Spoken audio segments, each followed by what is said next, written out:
Zach Calzada's stat line might not look the prettiest. 15 of 29 for 192 yards. I think drops significantly hurt A&M this afternoon.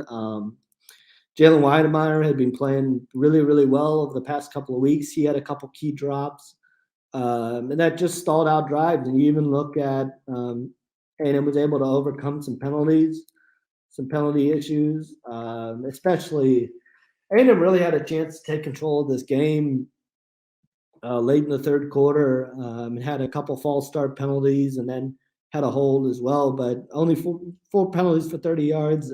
But really kind of hurt them down in the key areas, and they did not do well enough in the red zone. Those are probably the couple areas that.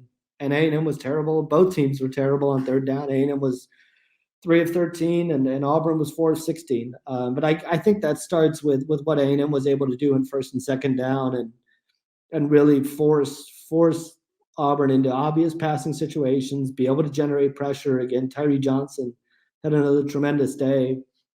And I think that's been the key is a lot of guys have consistently stepped up where you're not just having to look at a DeMarvin Leal and say if he has a huge game, A&M will be fine. But there's so many other guys stepping up now on the defense side of the ball. There's so much depth on that side and so many options that you can turn to that you can give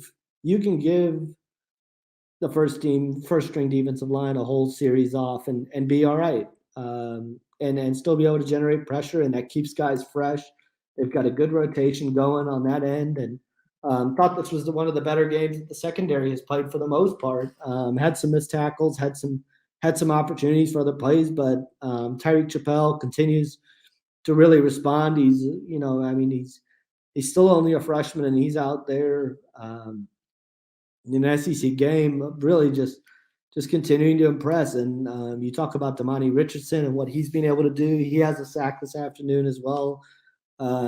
Just a really all around good performance. And looking ahead now, let's look ahead to next week against Ole Miss. Again, if you have any questions or comments from the game, feel free to shoot them my way, and we'll talk about them on this show. But when you look ahead to Ole Miss next week, I think it's going to be, again, it's going to come down to the running game for A&M to be able to control the clock.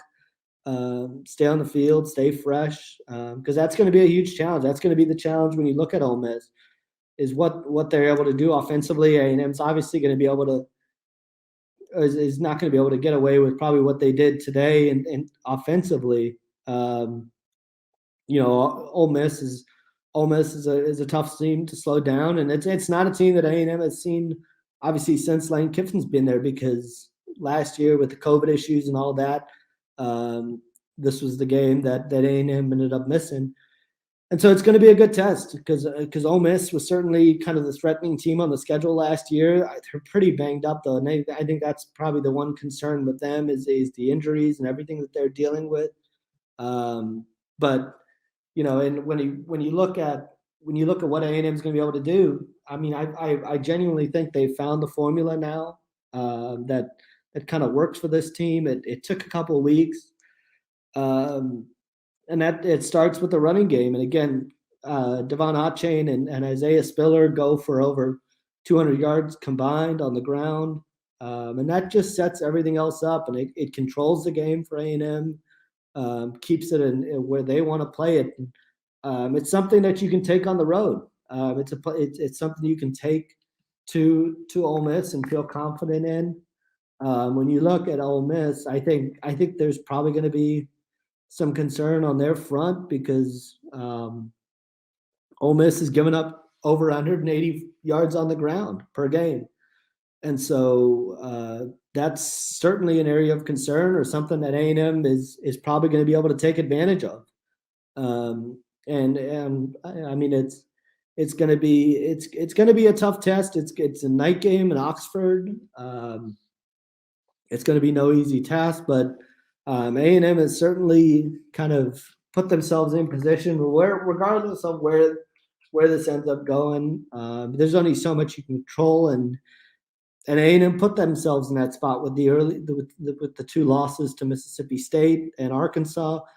But when you look at it, it's been a remarkable turnaround with what A&M has been able to do, and um, over the past month, and then it starts with better play from Zach Calzada protecting the ball. A&M doesn't turn the ball over in a game like this, and that's how you win these sort of grinded out affairs. And I know it certainly wasn't pretty at times offensively, but when you pit the top two of the top three defenses in the SEC, I think this is the type of game it was going to be. Was kind of a 17-10, 20-13 type of game, and A&M's defense was up to the task, and kind of showed where they've how much they've grown over the past month, and just become so much sharper tackling wise, being able to generate pressure, and kind of found that formula. So huge win on that front for A&M, and uh, again, I think we talked about it during the South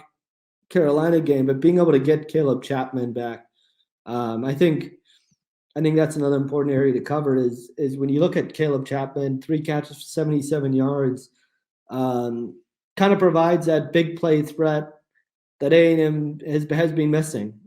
You've got Anaya Smith who does a great job, kind of finding holes in the defense, and finding gaps to be able to convert key third downs. Again, no Chase Lane this afternoon, so he's kind of stepped into that role.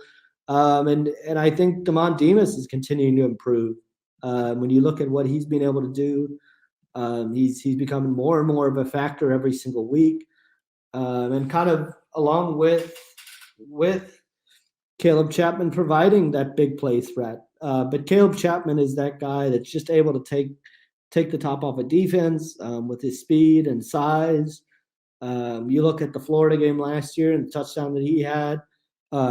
It helped break things open in this one as well with the 48-yard reception. Comes right back with another 10-yard reception right afterwards. And I think it can't be understated what he adds to this offense. Just from a sure-handedness, his ability to be in the right spots at the right times, helps kind of build that trust with Jimbo with Zach Calzada. So